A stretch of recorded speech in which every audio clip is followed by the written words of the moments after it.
어제 저녁 유라와 단둘이 좀 대화하면서 교제하는 시간이 있었습니다. 유라야, 아빠가 지금 삼손 설교 준비하고 있는데 유라는 삼손에 대해 들어봤어? 라고 제가 질문을 했습니다. 유라가 이렇게 대답하더라고. 오, 대단한 사람이지 라고 했어요. 그래 유라야, 대단한 사람이지, 힘이 정말 대단하게 셌지 라고 제가 응수해서 대화를 했어요. 근데 유라가 무슨 얘기를 하냐면, 근데 아빠, 유라는 약속을 어긴 사람이야.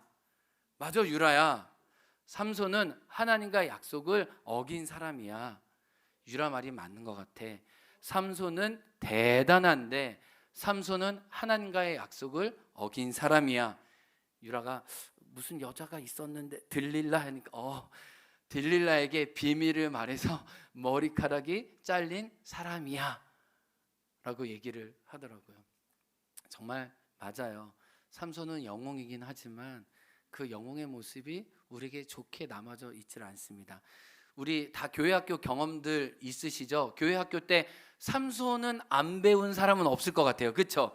어떤 인물 중에 한 번은 삼손을 늘 배웁니다. 그런데 삼손에 대한 기록이 실은 성경에 4장밖에 없다는 거 아세요? 그리고 실은 출생에 대해서 1장 나와 있고요, 나머지 3장이 그렇게 드라마틱한 거예요. 그래서 우리가 여름 상경학교 때 보면 주제가 삼손이야. 여러분 혹시 그런 거 기억 안 나세요? 여러분 어렸을 때? 그래서 목사님, 전도사님도 삼손 설교하고 삼손 주제 활동하고 삼손 공과하고 막 삼손 다 이야기해요. 그래서 삼손이 머리가 잘릴 땐 애들이 안 돼! 막 이렇게 고백하기도 하고, 막 그 다곤 신전을 막 무너뜨릴 때 하나님! 애들이 막 똑같이 감정이입해가지고 힘을 주옵소서! 이런 우리가 교회 학교 다 보냈어요.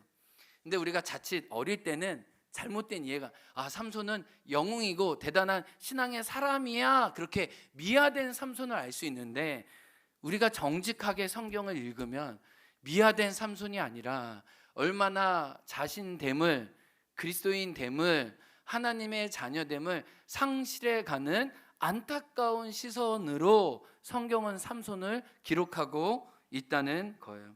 신앙 영웅이 아니라 구원을 받았지만은 부끄러운 구원을 받은, 스스로 섰다 한즉 넘어졌던 인물로서 성경은 삼손을 보여주고 있어요.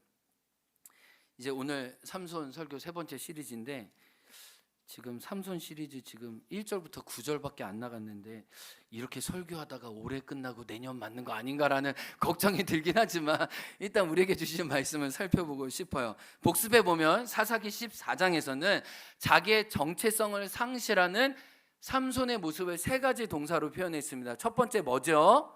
내려갔다. 딥나로 내려가서 블레셋 사람과 동화되고 일치되고 그들의 관습과 문화를 자기의 것으로 여겼던 삼손에 대해 이야기했습니다. 그리고 지난주는 무엇을 보다 매력적이고 미혹할 만한 것을 보면서 그 여인에게 자꾸 마음을 주면서 육신의 정욕과 안목의 정욕에 따라가는 삼손이 되었습니다. 그래서 그가 보았던 것이 그의 깊은 뼛속에 그의 습성이 되었다는 것을 들었습니다. 오늘은 3번째로 알리지 아니하였다예요. 참 재밌게 내려갔다는 표현은 5번 나오고요, 보다라는 표현은 4번 나오고요, 알리지 아니하였다라는 표현은 6절과 9절에 강력하게 2번이나 나오고 있어요. 그러니까 딥나로 내려가지 않았다면은, 잘못된 이방 여인을 보지 않았다면, 그리고 잘못을 저질렀을 때 알리고 회개했다면 그는 일어설 수 있었어요. 하나님의 거룩한 사명을 감당할 수 있었어요. 이렇게 망가져가는 과정을 1년을 보여주면서 우리도 이런 과정이 있다면 돌이킬 것을 성경은 말씀하고 있는 거예요.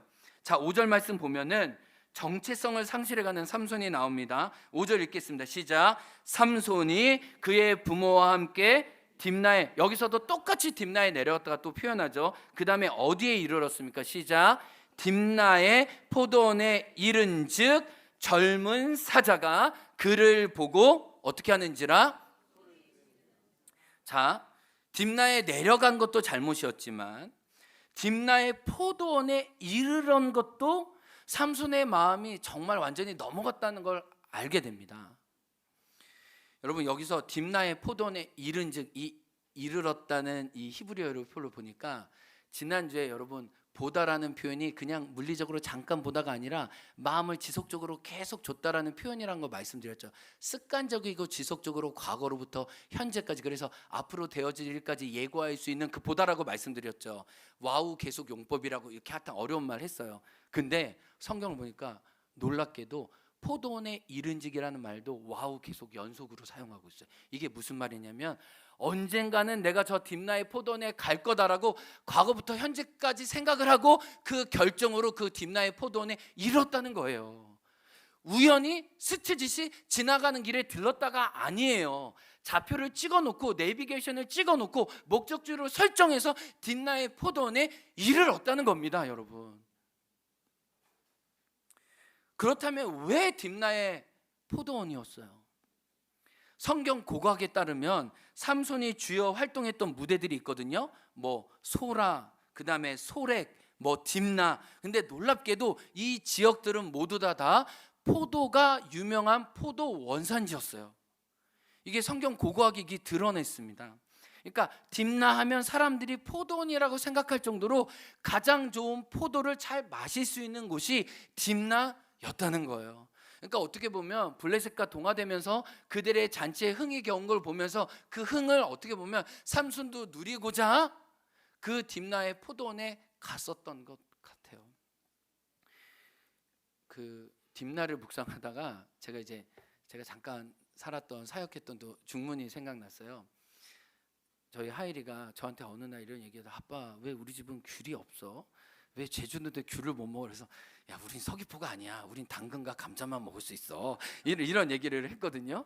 지난주에도 그 서귀포 한 교회 가니까 그냥 교회 문 열자마자 귤이 이만큼 쌓여 있어가지고 제가 목사님한테 목사님 진짜 죄송한데 귤 좀만 싸주시면 안 될까요? 왜 이런 얘기 했어요. 왜냐면 우리한테는 귤이 쉬운 동네가 아니에요. 중문교회는 귤 농사 하신 분들이 진짜 많아가지고 귤을 돌보듯 하는 걸 봤어요. 어떻게 귤에 대한 이런 감흥이 없을 수 있을까? 그리고 귤을 겨우 먹으면, 아니 실제로 먹은 귤보다 교회 식당에 있는 건 버리는 귤이 더 많은 것 같아. 제가 볼 때는. 그러니까 너무 귤을 하대해. 귤에 대한 예의가 너무 없으신 것 같아. 이 중국분들을 보는. 근데 귤을 먹어도 감사함으로 먹는 게 아니라 귤에 대해서 품평해. 아, 이 귤은 뭐 이렇다 저렇더라 뭐 하면서 서로 만족하지 않아, 귤에 대해서. 그래서 제가 진짜 속으로 배가 불렀다 이분들은, 그런 생각했어요. 서귀포는 그런 곳이에요. 귤의 원산지는 그런 곳이에요. 근데 딥나가 그런 곳이에요. 포도주로 가득 찼어. 좋은 포도주, 맛있는 와인들, 어떤 술의 잔치가 가득 벌어지는 곳이 딥나였어요.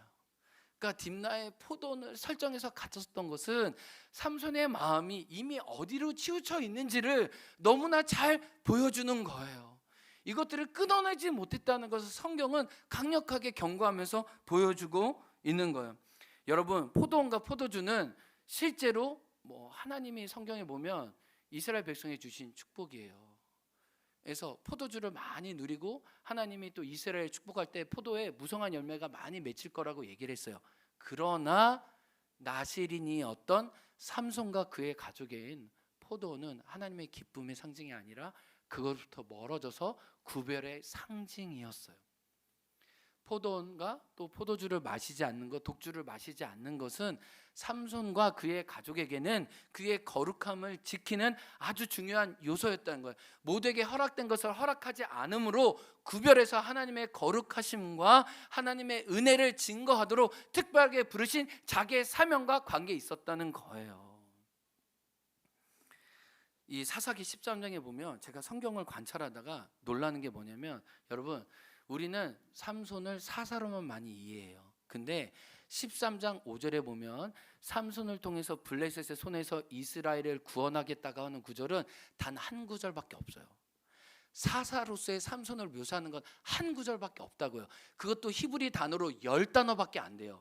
근데 놀랍도록 4개 구절에서 72 단어를 통해 가장 당황하게 삼손과 그의 가족에 대해서 말하는 것은 너가 나실인이다, 너가 구별되었다. 너가 성별되었다. 너는 세상과 다르다. 너는 태초로부터 내가 너를 예정했고 너가 태어날 때부터 죽을 때까지 이스라엘의 하나님의 거룩함을 드러내기 위해 너와 너의 가정을 내가 따로 선택했다는 이 구별된 말씀이 실제로 7배나 더 많아요. 그러니까 하나님의 강조가 어디 있는 거예요? 그의 사역이나 그의 능력이나 그가 이스라엘을 구원하는 그 미션 자체에 있는 게 아니라 너의 존재와 너의 성품이 예수 그리스도를 닮아가고 성령의 사람으로 빚어져 가는 것이 실은 삼손에게 더 중요하다는 것을 성경은 강조하고 있는 거예요. 하나님의 강조점이 여기 있는 거예요. 근데 여러분, 우리가 사사기 14장부터 안타까운 것은 뭐냐면 삼손은 능력을 발휘해요. 어떤 사역을 해요. 어떤 일을 해요. 그러나 거룩의 능력은 점점 잃어져 가요. 그러니까 결국은 눈이 뽑히잖아요. 자기가 뭐 어떤 꿀이 결국 나중에 독이 되잖아요. 지금 나에게 유익이 되고 내가 엄청난 사역을 하는 것 같지만 그 모든 일이 자기와 공동체를 파괴하는 안타까운 일로 변할 수밖에 없다는 거예요. 왜요? 너의 사명에 대해서 하나님이 한 절만 강조하신다면 너의 존재됨에 대해서, 너의 구별됨에 대해서 하나님이 이토록 7개나 더 강조하시는데 하나님의 주안점을 그가 놓친 거예요. 그러니까 실족할 수밖에 없었다는 것을 성경은 말씀하고 있어요. 그러니까 여기서 저와 여러분이 정체성을 지키는, 하나님의 자녀됨을 지키는 원칙이 있어요. 따라해 보겠습니다. 큰 별이 되는 것보다 구별되는 것이 더 중요합니다. 중요하기 때문에 3번씩 우리 옆에 있는 분들을 고백하겠습니다. 시작. 큰 별이 되는 것보다 구별되는 것이 더 중요합니다. 다시 시작. 큰 별이 되는 것보다 구별되는 것이 더 중요합니다. 마지막으로 시작. 큰 별이 되는 것보다 구별이 되는 것이 더 중요합니다. 여러분, 삼손의 이름 뜻이 뭐예요? 잊어먹어도 돼요. 다시 계속 얘기할게요. 삼손의 이름 뜻이 2가지가 있다고 그랬어요. 하나는 태양이란 뜻과 하나는 섬기다란 뜻이 있다고 그랬어요. 그렇죠? 삼손은 태양이었어요. 큰 별이었어요. 큰 빛이었어요. 그러나 그 큰 별과 큰 빛은 구별되었을 때 하나님이 사용하시는 거였어요. 분명하죠. 그걸 잃어버렸어요. 우리도 그걸 놓치면 안 돼요. 그 순간 끝나요. 여러분, 제가 그냥 이 앞에서 멀쩡해 보인다고 그냥 설교자라고 앞에 있는 모습이 제가 아니에요. 일주일간 구별되지 않고 망가지게 살면 그 심판을 제가 초래할 거예요. 그 재앙을 제가 받을 거예요. 절대로 잊어서는 안 돼요. 착각해서는 안 돼요. 보여지는 모습이 진짜 우리가 아니에요. 사람들이 아무리 큰 별이라고 해도 내가 매일매일 구별되지 않으면 같이 죽는 거예요. 제가 죽는 거예요. 삼손이 그래서 멸망한 거라고요. 2번째 뭐예요? 성취보다 성결이 더 우선이에요. 주님을 위한 어떤 성취보다도 성결보다 앞설 수 없어요. 사명보다 사명자의 거룩이 더 중요하다는 거예요. 7배나 더 누누이 하나님의 마음이 거기 있다는 거예요.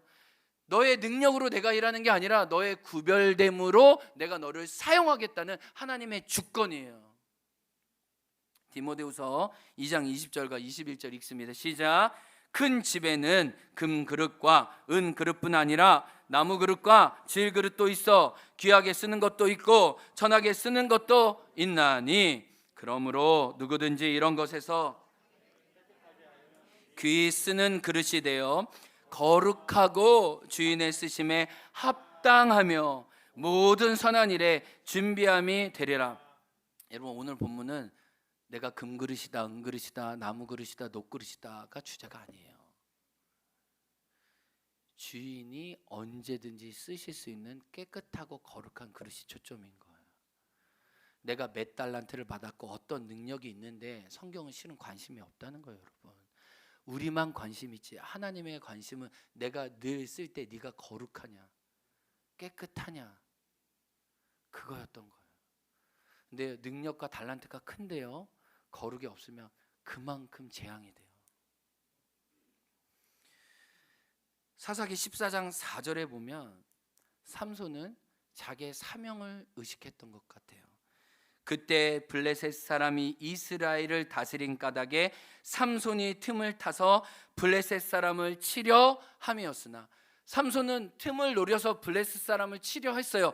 그러나 영적으로 하나님과 자기의 사이에 틈이 벌어져 있었던 건 보지 못하고 있는 거예요. 틈을 노려 그들을 죽이려고 하고 이스라엘을 구원하려고 했지만 하나님과 점점 틈이 벌어져 가고 있는 자기의 막힌 담을 허물지 않은 채로 어떤 성취와 사역 가운데 임했기 때문에 그도 망하고 하나님이 안타까운 시선으로 성경의 삼손을 기록하고 있는 거예요. 성취한 자리에 성결을 잃으면 다 잃은 거예요. 이 원리를 저와 여러분이 잊어서는 안 돼요. 아멘. 큰 별이 되는 것보다 구별이 되는 게 더 중요하다는 거예요. 근데 증상이 있더라고요. 우리가 구별보다 큰 별이 되길 더 무게를 두고 거룩보다 사명에 더 집중하고 성결보다 성취에 도취되어 있으면 나오는 증상이 있어요. 삼손을 통해 알 수 있어요. 사실대로 말하잖아요. 고백하잖아요. 자기의 허물과 죄를 인정하고 주님께 무릎 꿇지 않아요. 알리지 아니하였더라. 그의 부모에게는 알리지 아니하였더라. 그 꿀을 먹으면서도 어디에서 나왔는지 말하지 아니하였더라. 여러분, 말하면 어떻게 해야 되는지 아세요? 나시린으로서 머리를 다시 잘라야 했어요. 다시 목욕해야 했어요. 다시 나시린의 서운을 해야 됐어요. 그래서 머리카락이 자라면서 그 머리카락이 자라기까지 자기 자신을 정결하게 다시 준비해 가는 거예요.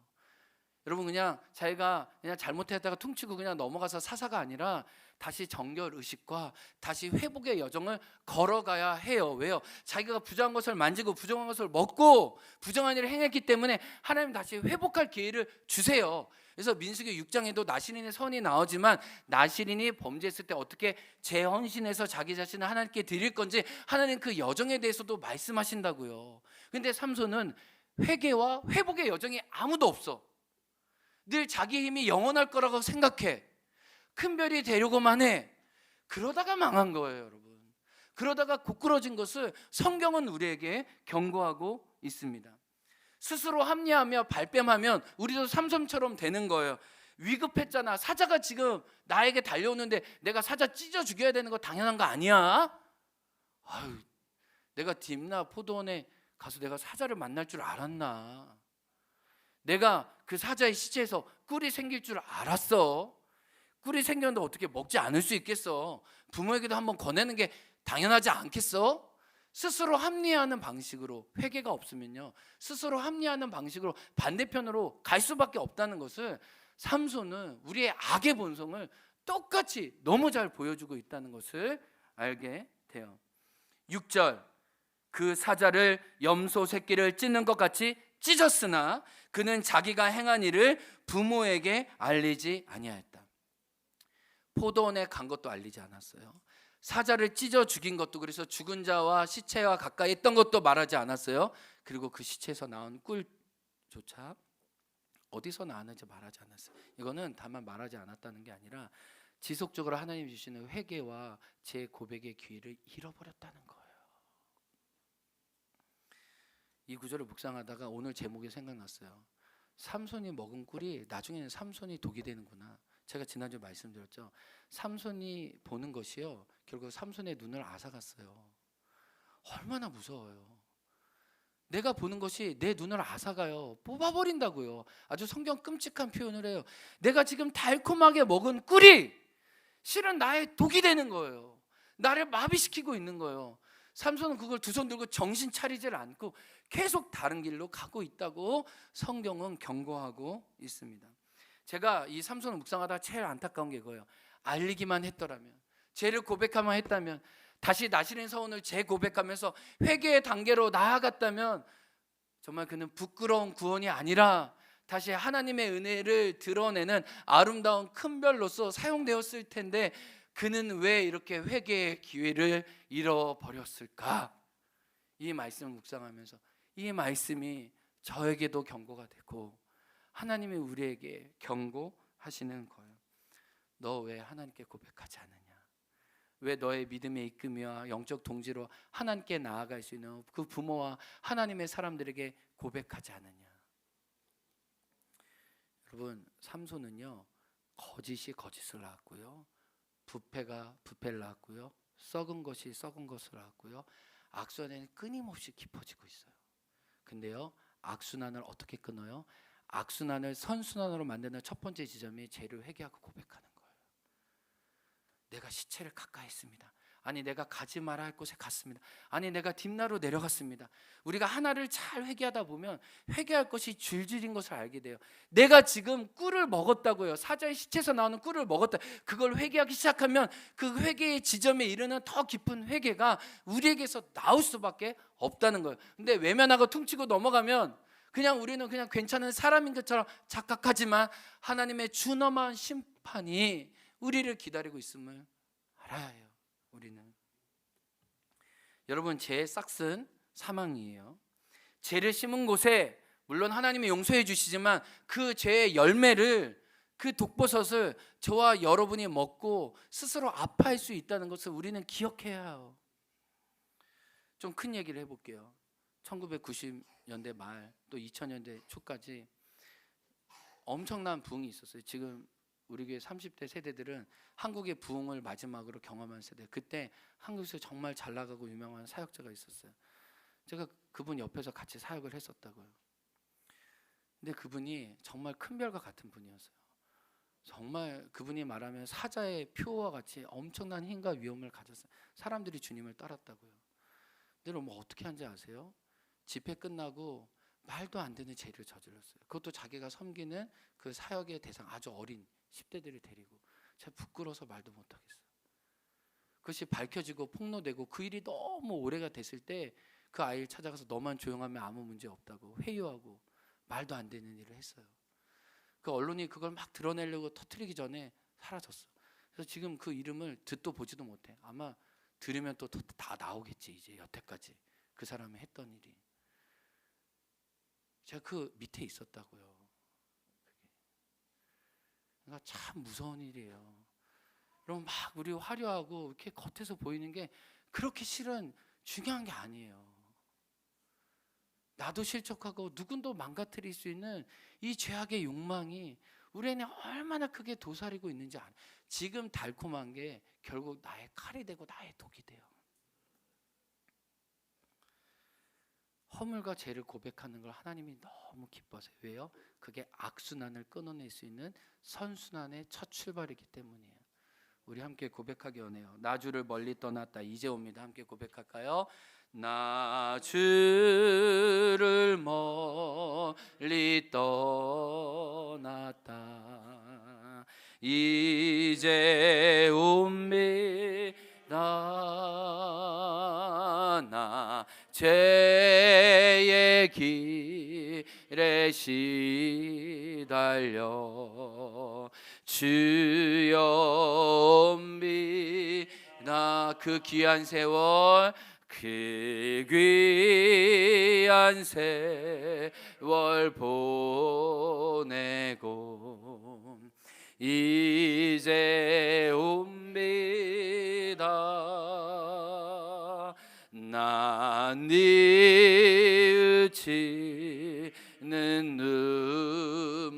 눈물로 주여 옵니다.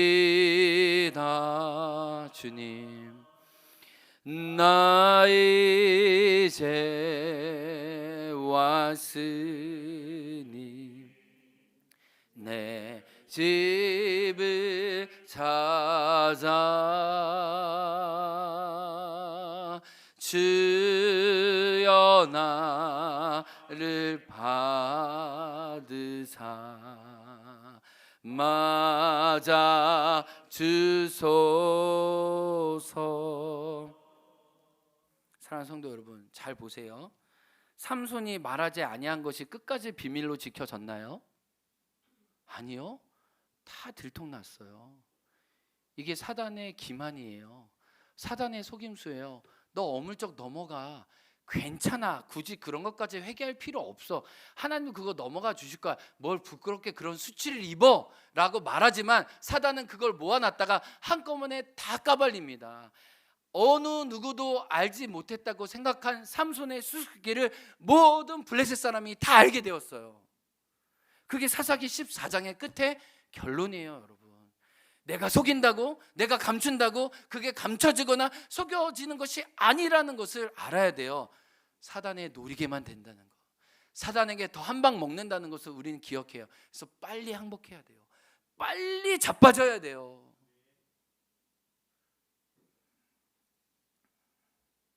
회개하면 살고 잠잠하면 원수가 까발립니다.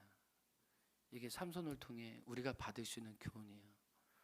그래서 저와 여러분이, 저는 생각해요, 제일 큰 축복이 회개할 수 있는 은혜를 받는 거예요. 저도 제 자신에게 하나님 앞에 다시 그렇게 겸손하고 낮은 자리에 하나님 말씀하실 때 빨리 양심의 가책을 얻고 정말 정결한 양심으로 하나님께 나아가기를 원해요. 여러분, 정말 하나님에 향한 믿음이 거룩한 양심과 함께 새롭게 되길 주님의 이름으로 축복합니다.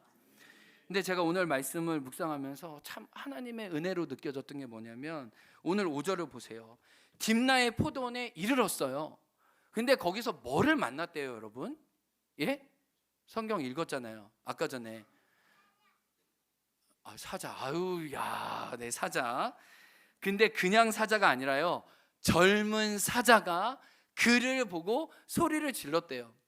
여러분, 뭔가 좀 성경이 좀 말이 안 된다고 생각하지 않으세요? 딥나의 포도원으로 간 것도 말이 안 되는데, 사람이 경작하는 그 포도 재배지에 사람이 많이 오고 가는 그곳에 젊은 사자가 있다는 게 여러분 이해가 되세요? 젊은 사자는 그렇게, 지금도 흔하지 않지만 그 당시에도 그렇게 흔했겠어요. 아주 깊은 어떤 숲속이나 아주 울창한 어떤 산림에 있었겠죠. 사람들이 오고 가는 곳에 있지 않아요. 그것도 젊은 사자가요. 근데 오늘 성경에 보면 본문에 어떻게 나오냐면, 젊은 사자가 삼손을 뚫어지게 봤다는 거예요. 여기서는 그냥 흐릿하게 봤다는 게 아니라요, 집중해서 선명하게 찍어서 봤다는 희내라는 표현이에요. 이게 우리 성경에 예수님이 세례 받을 때 하늘이 열리고 보라, 성령이 임하여서 하나님의 영광, 성령이 예수님에게 임한 것을 보았을 때, 너무 강력한 표현할 때 보다, 희내라는 표현하거든요. 그 표현을 똑같이 쓰고 있어요. 젊은 사자가요, 삼손을 노려보면서 그를 뚜렷이 보고 있는 거예요. 이게 뭐예요? 하나님의 심판이에요. 하나님의 경고예요. 너 이 딥나 포도원에 왔다가 너 죽는 거야. 너 영적인 능력 상실하는 거야. 너 지금 너에게 힘이 남아있다고 꼿꼿하고 자랑하지만 너 그러다가 한순간에 성령을 소멸한다. 하나님이 무엇을 보내시는 거예요? 젊은 사자를 보내셔서 그를 똑바로 바라보게 하시는 거예요. 그리고 오늘 성경에는 소리 지른다고 얘기했지만 히브리 원문에 보면 그를 대적해서 으르렁거렸대요. 뭐예요? 제발 이 포도원에 들어오지 말아라. 이걸 넘보지 말아라. 그러다 너 죽는다. 너 그러다 사망이다. 너 그러다 재앙이다. 그러다 너 거룩을 상실한다라는 하나님의 강력한 경고예요. 어떻게 보면 삼손이 딥나의 포도원으로 갈 때 하나님은 저 반대편에서 젊은 사자를 데려다가 삼손 앞에 딱 서놓게 두신 거예요. 근데요, 삼손은 아직도 교만했어요. 삼손은 하나님의 경고음을 들을 수 있는 들을 귀가 없었어요. 들을 귀 있는 자는 들을지어다. 하나님이 젊은 사자를 동원해서 그냥 노쇠한 사자다냐? 이것도 아니야. 그냥 얼마나 표하면서 으르렁거리면서 삼손을 대적했겠어요. 하나님의 권능과 위엄을 가지고 하나님의 확성기의 경고를 그에게 드려댔겠어요. 그런데 삼손은 문제 없었어요. 힘이 넘치니까. 여기서 여호와의 영이 그에게 임해서 사자를 찢어주었다는 건 성령님의 권능통에 임했다는 게 아니라요, 그냥 초자연적인 힘을 가져서 사자를 찢어주었다는 어떤 문학적인 표현이에요.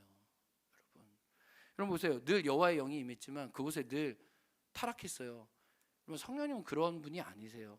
그건 문학적인 표현일 뿐이에요. 그냥 자기의 육신적인 힘이 여전히 남아있기 때문에 사자를 우린 염소 새끼 찢는 것도 어려운데 그냥 삼손은 그냥 자기 능력 믿을 수 있어. 그러니까 어떻게든 사자를 대항하는 거예요. 사랑하는 성도 여러분, 하나님이 우리 정체성과 맞지 않는 삶을 살 때 하나님이 젊은 사자를 보내세요. 으르렁거려요. 우리를 대적해요. 우리를 반대해요. 우리를 맞서는 거예요. 그게 환경을 통해서, 그게 배우자를 통해서, 그게 자녀를 통해서, 유신의 건강을 통해서, 사업과 경제적인 어려움을 통해서도, 급작스러운 사고 등등을 통해서도 하나님은 내가 가지 말아야 할 곳에, 내 정체성을 잃어버리는 곳에 두면 우리는 그것에 하나님 우리를 사랑하시기 때문에 그분의 젊은 사자를 우리에게 맞서게 하시는 거예요. 근데 우리가 깨닫지 못하면 저 사람이, 저 환경이 어떤 게 나를 건드리고 나를 불편하게 하네, 그냥 삼손처럼 내 힘으로 그를 찢어서 죽여서 그냥 문제 없어. 그런 순간 문제가 해결되는 게 아니라는 거예요. 이게 저에게도 도전이 돼요. 여러분, 목회하다 보면 왜 갈등과 어려움이 없겠어요? 왜 겪어나가야 되는 여러 가지 어려움이 없겠어요? 근데 생각이 드는 거예요. 내가 그걸 두고 나는 하나님을 향하고 있나? 아니면 그 환경과 문제와 그 어떤 조건 속에 내 자신을 두고 있는 건 아닌가? 하나님의 말씀을 깨닫게 돼. 그 사자의 으르렁거림을 사자와 싸우지 말라는 거예요. 하나님의 경고로 알아듣는, 듣는 지혜가 있으라는 거예요. 2달 전에 2년째 제주도 한 달 살이로 오신 가정과 식사하면서 대화를 했어요. 근데 이제 2년째 이제 한 달 살이로 오시니까 예배 드리고 이러니까 조금 더 교제하고 싶어서 제가 솔직하게 얘기했어요. 이렇게 제주에 오시는 한 달 살이 분이 이렇게 주의를 잘 지키고 그러기가 쉽지 않더라. 지금 미국 같은 경우에는 이런 복음주의적인 교회도 믿는 그리스도인들이 한 달에 4번 예배면 2번만 예배드리고 2번은 많이 놀러 갑니다. 미국의 복음주의도 이미 거의 그 삶의 우선순위를 지키지 않아요. 이미 미국도 너무 어려워. 그래서 주일 성수를 4번 하는 성도들을 보면 목사가 놀랄 지경입니다. 진짜 이게 얼마나 망가지고 지금 어려운지 몰라요. 제가 그런 얘기들 하면서 그런 배경이 있기 때문에 이렇게 한 달 살이 오면 또 놀러도 가고 이래야 되니까 이렇게 주일도 이렇게 좀 온라인 예배 드리고 이렇게 대충 하고 이렇게 가고 싶지 않냐고 했더니 그 자매가 무슨 얘기했냐면, 제가 신혼 초기 때 주일날 땡땡이 치고 놀러 가다가 진짜 큰 사고를 당했대. 그러고 난 다음에 그 사고를 당고 난 다음에 정신이 바짝 차려서 내가 주일 그 하나님께 드리는 시간만큼은 내가 양보하지 않겠다. 여러분, 하나님이 주일 예배 땡땡 치고 놀러 갔다고 다리 몽둥이 부러뜨리신 분 아니에요. 그러나 이 부부가 아름다운 건 그런 사고를 하나님의 확성기로 알아들었다는 거예요. 그래서 삶의 중요한 우선순위를 하나님께 지키기로 그 사건을 통해 하나님의 메시지를 들은 거예요. 어떤 사람은 그냥 사고 났지, 그냥 그런 일도 있지라고 할 수 있지만 그곳에서 하나님의 경고와 하나님의 메시지를 듣는 게 중요해요. 제가 아는 선배는 가족 간에 분쟁과 법적인 다툼이 있었어요. 소송을 가야 했어요. 이게 중재가 조절이 안 되는 거예요. 근데 말씀을 묵상하다가 그 말씀 묵상하는 저 포함해서 그 가족들에게 뭐라고, 형제자매에게 무슨 얘기를 했냐면, 내가 말하지 못했던 고민과 갈등이 있다. 근데 내가 법적으로는 옳고 내가 승소할 것 같고 내가 그런 조치할 것 같은데 오늘 말씀 묵상하다가 하나님이 나에게 뭐 말씀하실 게 있지 않나 내가 깨닫게 된다. 나를 기도해 달라. 내가 이거 그냥 법적으로 문제를 해결하는 것보다 하나님께 막힌 게 있다면 이 담을 허물 수 있도록 기도해 달라. 하나님께 내 자신을 성찰할 수 있도록 좀 내 자신을 하나님께 볼 수 있도록 해달라라는 메시지를 하는 거 보면서 하나님이 매사에 하나님께 진지하게 반응하고 자기 자신을 성찰하고 하는 그 태도를 하나님 얼마나 귀하게 여기실까, 그게 저한테 다가왔어요. 여러분은 어떠세요? 여러분 맞서고 있는 그 사자와 지금 싸우고 있느냐는 거예요. 제가 예린이가 중학교 1학년이래. 예린이가 1살 때 안면마비에 걸렸습니다. 이 왼쪽 입술이 눈까지 왔어요. 아주 정말 뒤틀림이 너무 심했습니다. 그때 사진 찍어놓은 게 사라져서 너무 안타까워요. 정말 괴물이 돼가지고 밥을 먹는데 침이 그냥 저절로 흘러나왔어요. 그러니까 얼굴이 완전히 찌그러지고 이러니까 뭐 학교도 못 나가고 교회도 못 나가고, 그게 발병이 주일날 했는데 마침 주일날 응급실에 잘 가서 여러 가지 양방 한방 치료를 잘 받아서 지금 여러분 볼 때 이제 멀쩡하잖아요. 근데 그 증상은 아직도 제가 갖고 있어요. 아직도 이렇게 안약을 사용하고 뭐 이렇게 하는 게 근육이 그때 망가진 게 다 회복이 안 된 그 신경 손상이 제 안에 있어요. 제가 그럴 수 있어요. 그냥 피곤해서 열심히 일하다가 몸에 바이러스가 약해져서 내가 이렇게 해봤나 보다, 그냥 이 기회에 잘 쉬지, 처음에 이런 마음도 있었어요. 근데 제가 집에서 할 수 있는 게 아무것도 없으니까 예린이 1살 때 예린이 막 까꿍까꿍 놀아줬어요. 예린이랑 놀다가 근데 예린이가 자기의 손톱으로 저의 눈의 망막을 긁었습니다. 근데요, 안면마비보다 눈이 너무 아프더라고요. 그 손톱 하나 거기에 이렇게 탁 긁혔는데 진짜 제가 아내한테 뭐라 그러냐면, 이 눈에 그 바늘이 들어가서 뾰족한 가시가 들어가서 한 10개가 눈에서 돌아가고 있는 것 같아. 여보 진짜 미치겠어. 너무 아파. 너무 찔러. 2주간 눈도 뜨지 못하고 계속 그냥 감는 것처럼 그냥 아무것도 못 보고 더듬더듬 거리면서 했어요. 근데 제가 무슨 생각이 들었냐면은, 하나님 왜 나를 집에 가다 두실까? 하나님 왜 나를 못 보게 하실까? 그냥 이런 사고가 연거푸 일어났지. 그냥 제가 그렇게 합리화하고 넘어갈 수 있었어요. 근데 그러기에는 너무 그게 아니었다는 생각이 들었어요. 그래서 그냥 혼자 아무것도 할 수 없으니까 기도하고 찬양하면서 주님의 은혜를 구했어요. 근데 하나씩 나오더라고. 주님보다 앞섰던 거, 사명하지만 구별되지 않았던 거, 내 마음과 중심을 지키지 않았던 거, 내 눈이 어디를 향하고 있었던지, 내 가치가 어디에 있었던 게 다 나오더라고요. 근데 제가 이제 좀 몸이 회복되고 난 다음에 이렇게 기도하면서 하나님 은혜를 구하는데, 하나님이 요한아, 내가 너에게 원했던 게 이거였어. 나는 이 시간을 너와 꼭 갖기 원했어. 너가 회개하고 회복하는 시간을 갖기 원했어. 하나님 정말 회개와 회복을 기다리고 계심을 제가 그냥 기도하면서 느꼈어요. 하나님이 찾으시는 게 이거구나. 여러분, 공동체나 우리 가족이나 신앙생활에서도 마찬가지예요. 어떤 재앙이, 어떤 아픔이, 어떤 말씀이 있어요. 여러분, 그것과 싸우지 말라는 거예요. 그 사자를 찌겨 죽이지 말라는 거예요. 여러분의 힘을 과시하지 말라는 거예요. 엎드리라는 거예요. 회개하라는 거예요. 거기서부터 악순환이 선순환으로 바뀌어 될 줄로 믿습니다. 시편 139편 23절 말씀 읽어보겠습니다. 시작. 하나님이여 나를 살피사 내 마음을 아시며 나를 시험하사 내 뜻을 아옵소서. 내게 무슨 악한 행위가 있나 보시고 나를 영원한 길로 인도하소서. 젊은 사자에게서 비춰지는 삼손의 모습을 보기를 소원해요. 그 삼손을 보는 것이 아니라 그 으리렁거리는 사자를 통해 죄를 회개하게 하시는 하나님을 보기를 주님의 이름으로 축복합니다. 우리 다 같이 일어나서 말씀에 응답하면서 찬양하기 원합니다. 인애하신 구세주여, 내가 비오니 죄인오라 하실 때에 날 부르소서. 주여 주여, 내가 비오니 죄인오라 하실 때 날 부르소서.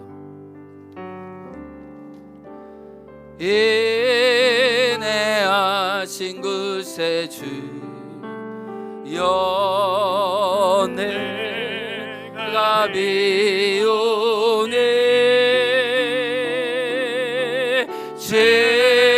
죄인오라 하실 때에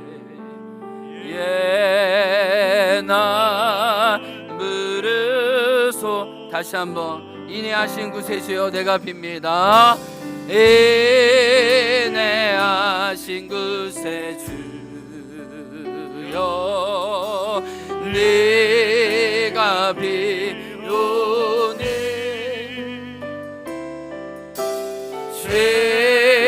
죄인오라 하시되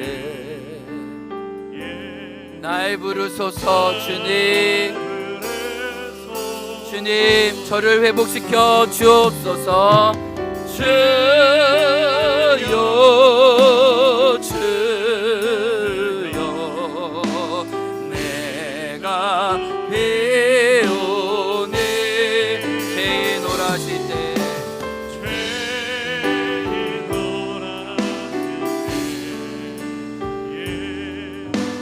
날 부르. 2절. 자비하신 보좌 앞에 꿇어 엎드려. 자비하신 보좌 앞에 꿇어 엎드려. 자복하고 회개하니 자복하고 회개한 저에게 믿음 주소서. 믿음 주소. 주여 주여 주여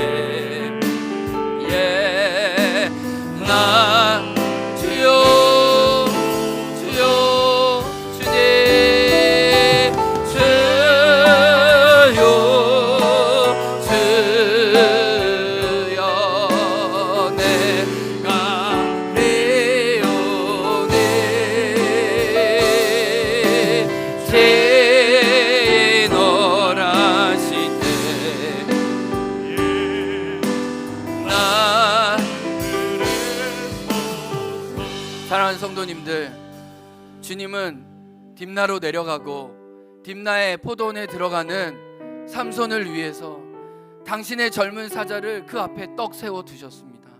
사랑하는 아들아, 사랑하는 딸아, 너 그러다 죽는다. 너 지금 꿀이 그렇게 달콤하냐? 너 그러다 독이 되어 다 너 파멸한다. 너 네가 말하지 않는 것들이 원수가 나중에 다 까발릴 거야. 여러분, 주님의 경고를 듣기를 원합니다. 주님, 악순환을 선순환으로 만드는 회개하는 은혜를 허락하여 주시고, 주님께 자복하고 통회하는 마음 허락하여 주셔서 저의 부르심의 소망, 거룩함에 하나님의 존재됨을 제가 잊지 않을 수 있도록 주님 저를 회복해 주시고, 우리 가정을 회복해 주시고, 하나님 우리 공동체를 거룩한 공동체로 회복시켜 주옵소서. 우리 주여 한창하고 기도합니다. 주여, 하나님 아버지, 이 시간 당신의 말씀 우리에게 허락하여 주셔서 주님 감사합니다. 하나님, 우리 마음에 있었던 하나님 모든 죄악들과 하나님 그 어려움들을 주님께 쳐주시기를 주님 간절히 기도하고 원합니다. 하나님, 손대지 말라, 안된다. 또 우리 기라 말씀하시는 그 주님의 은혜를 보고 하나님 일어날 수 있도록 주님 허락하여 주시기를 주님 간절히 기도하고 원합니다. 주님, 제자들을 찾아가 돌아볼 수 있도록 하나님 은혜를 베풀어 주시고 역사해 주시기를 주님 기도하고 원합니다. 주님, 회개하는 은혜를 허락하여 주옵소서. 자복하는 은혜를 허락하여 주옵소서. 주님, 우리 가운데 죄악 중에 빠진 형제자매 있습니까? 주님, 돌이키게 도와주시고 회개하게 하시고 하나님 다시 거룩함으로 자기 자신을 드릴 수 있도록 주님 허락하여 주옵소서. 하나님, 세상과 동화되었던 걸음들 버리게 도와주시고, 하나님 육신의 정욕과 안목의 정욕과 이생의 자랑에 하나님 사로잡혔던 마음들 하나님 구별되게 도와주시고, 하나님 꺾여지게 도와주시고, 하나님 그 딥나의 포도원을 내 것으로 만드는 하나님 그 잘못된 욕망과 하나님 그 꿀을 던져버리고 하나님 은혜를 보고 하나님께 나아갈 수 있도록 주님 허락하여 주시기를 주님 간절히 기도하고 합니다. 주여, 우리 가정을 새롭게 하시고 우리 공동체와 하나님 우리 유치부와 아동부와 청소년부와 다음 세대들을 거룩하게 하시고 새롭게 하여 주옵소서. 하나님의 은혜를 구하며 하나님의 마음을 구하며 하나님께 나아가게 도와주옵소서.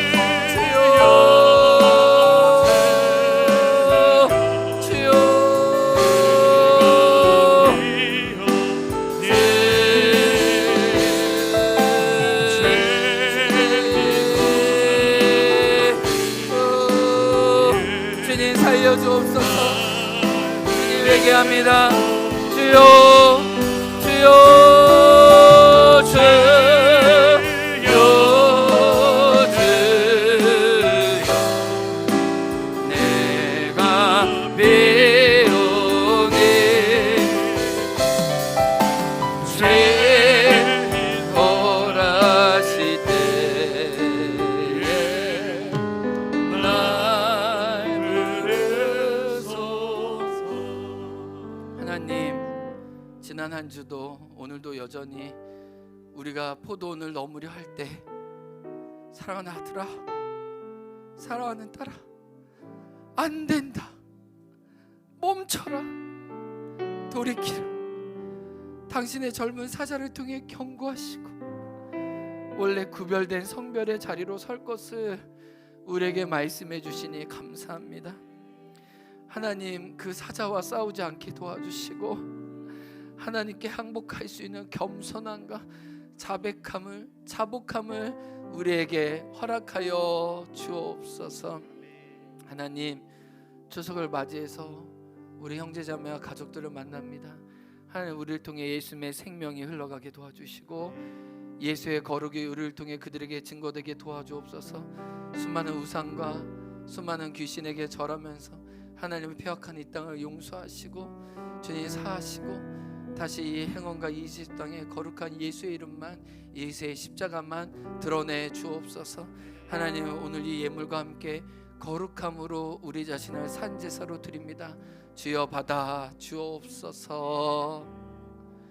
지금은 우리 구주 예수 그리스도의 은혜와 하나님 아버지의 사랑과 성령의 교통하심이 구별되어 회개함으로 하나님께 새 출발하기 원하는 당신의 자녀 위에 지금부터 영원토록 함께하길 간절히 축원하옵나이다.